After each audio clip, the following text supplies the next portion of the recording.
ഇല്ലാത്ത വീഡിയോയുടെ പേരിലാണ് തന്നെ വേട്ടയാടിയതെന്ന് വടകരയിലെ UDF സ്ഥാനാർത്ഥി ഷാഫി പറമ്പിൽ. താൻ അറിയാത്ത കാര്യങ്ങളാണ് തന്റെ മേൽ ആരോപിച്ചത്. തെരഞ്ഞെടുപ്പിൽ ജയിക്കാൻ അവർ എന്തും ചെയ്തോട്ടെ, ഉമ്മയുടെ പേര് പോലും ഇതിലേക്ക് വലിച്ചിഴച്ചു. ഈ സാഹചര്യത്തിലാണ് KK ശൈലജയുടെ ആരോപണങ്ങൾക്കെതിരെ നിയമപരമായി നീങ്ങാൻ തീരുമാനിച്ചതെന്നും ഷാഫി പറമ്പിൽ കേരള വിഷൻ ന്യൂസിനോട് പറഞ്ഞു. വടകരയിൽ തീരദേശ കേന്ദ്രങ്ങളിലാണ് ഇന്ന് ഷാഫി പറമ്പിലിന്റെ പ്രചരണം. അദ്ദേഹം ജനങ്ങൾക്കിടയിലാണ്. എന്തായാലും ഷാഫിയോട് തന്നെ ചോദിക്കാം. ഷാഫി, ഇന്നിപ്പോ ഇവിടെ വന്നപ്പോഴേ ഈ തീരദേശ പ്രദേശങ്ങളിലുള്ളവർ ചുക്കാനേന്തിയാണ് താങ്കളെ സ്വീകരിച്ചത്. ഇനി വിജയത്തിന്റെ ചുക്കാൻ പിടിക്കുക എങ്ങനെയാണ്? അല്ല, അവരുടെ കൂടെ പിന്തുണയോടെ അല്ലാതെ ഇവിടെ വിജയത്തിന്റെ ചുക്കാൻ പിടിക്കില്ല. അപ്പൊ അവരിപ്പോ ചുക്കാനേന്തി സ്വീകരിക്കുമ്പോൾ ആ പ്രദേശത്തും അവർക്കും വേണ്ട കാര്യങ്ങൾ ചെയ്യാനുള്ള ചുക്കാൻ ഞാനും ഏറ്റെടുക്കേണ്ടതുണ്ട്. അതെൻ്റെയും ഒരു ഉത്തരവാദിത്വമായിട്ട് മാറുകയാണ്. ഞാൻ ഉറപ്പിച്ച് പറയുന്നത്, എന്നെ സംബന്ധിച്ചിടത്തോളം ഇത് ഒരാദ്യാനുഭവമായിരിക്കും. അതുകൊണ്ട് തന്നെ വളരെ ആത്മാർത്ഥതയോടെ അവരുടെ മേഖലകളിൽ, അവരുടെ കാര്യങ്ങളിൽ ഇടപെടും. അവരുടെ കുടുംബത്തിലൊരാളെ പോലെ ഞാൻ കൂടെ ഉണ്ടാവും. മറ്റൊന്ന്, കഴിഞ്ഞ ദിവസങ്ങളിലെല്ലാം താങ്കൾ വലിയൊരു വേദനയിലോ അല്ലെങ്കിൽ പ്രതിസന്ധിയിലോ ആ പ്രതിസന്ധി മറികടന്നു. സൈബർ ആക്രമണങ്ങൾ അടക്കമുള്ള എതിർ സ്ഥാനാർത്ഥി KK ശൈലജയ്ക്കെതിരായ സൈബർ ആക്രമണം അടക്കമുള്ള പ്രശ്നം, അതിനെ ഇപ്പോൾ എങ്ങനെയാണ് അതിനെ കാണുന്നത്? ഒപ്പം അതിനെ മറികടന്നു എന്താണ്?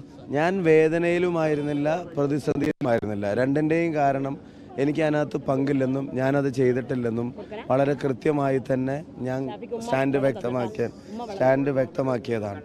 അതുകൊണ്ട് തന്നെ ഒരു വേദനയോ ഒരു പ്രതിസന്ധിയോ എനിക്കുണ്ടായിട്ടില്ല.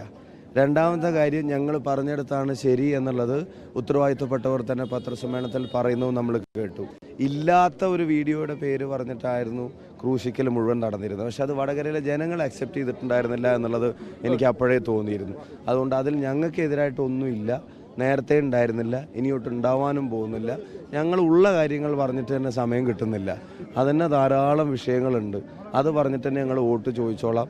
അത് കണ്ടിട്ട് തന്നെ ജനങ്ങൾ വോട്ട് ചെയ്യുകയും ചെയ്തോളും. മറ്റൊന്ന്, ഈ സൈബർ ആക്രമണങ്ങൾക്കെതിരെ ഷാഫിയും പരാതി നൽകാൻ പോകുന്നു എന്നുള്ള വാർത്തകൾ വരുന്നു. എന്താണ് അതേക്കുറിച്ച്? അത് കൊടുക്കണമെന്ന് വെച്ചാൽ, ഞാൻ അറിയാത്തൊരു കാര്യം എൻ്റെ പേര് പറഞ്ഞ് കോട്ട് ചെയ്ത് അത് മുന്നോട്ട് കൊണ്ടുപോയി വാർത്താ സമ്മേളനം നടത്തി രേഖാമൂലം കൊടുത്തു.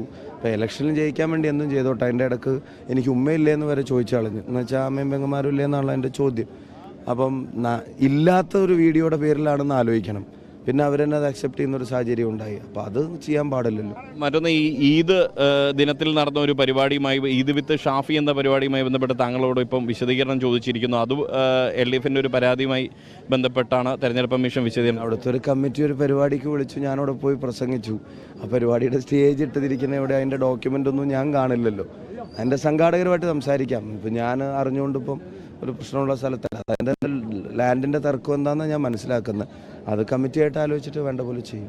ഇനിയിപ്പോൾ തെരഞ്ഞെടുപ്പിന് കുറച്ച് ദിവസങ്ങൾ മാത്രമാണുള്ളത്. വടകരയിലെ ഏറ്റവും പ്രതീക്ഷ എന്താണ്? കാരണം ജനങ്ങളിൽ നിന്നുള്ള ഏറ്റവും പ്രതികരണം എന്താണ്? തികഞ്ഞ ശുഭപ്രതീക്ഷ, അകമഴിഞ്ഞ പിന്തുണയും നിറഞ്ഞ സ്നേഹവും. തികഞ്ഞ ശുഭപ്രതീക്ഷയാണ് വടകരയിലുള്ളതെന്നും ഡൽഹിയിൽ കാണുമെന്നും ഷാഫി പറമ്പിൽ പറയുന്നു. ഒപ്പം സൈബർ ആക്രമണങ്ങൾക്കുള്ള മറുപടിയും ഷാഫി നൽകുകയാണ്. ക്യാമറ പേഴ്സൺ സജിത് അറയിലിനൊപ്പം Riyas KMR, Kerala vision news, Kozhikode.